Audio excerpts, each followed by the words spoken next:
Imekuwa ni asubuhi ya furaha kwa Faith Kipyegon, kwani ameweza kuibuka mshindi katika riadha za athletics ambazo zimekuwa zikifanyika katika eneo la New York City.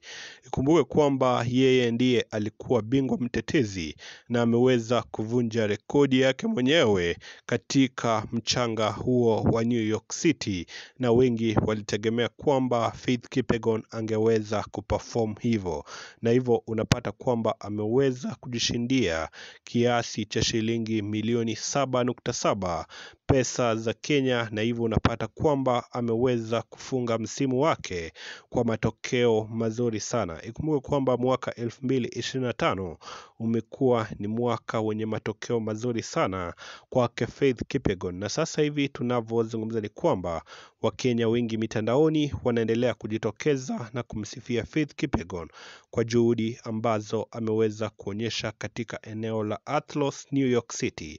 Tunaendelea kufuatilia taarifa hizi, na bila shaka ujio wote ibuka ambao unazunguka riadha utapata updates zote katika chaneli ya Vic Dimpo. Subscribe kwa mengi zaidi, au sio?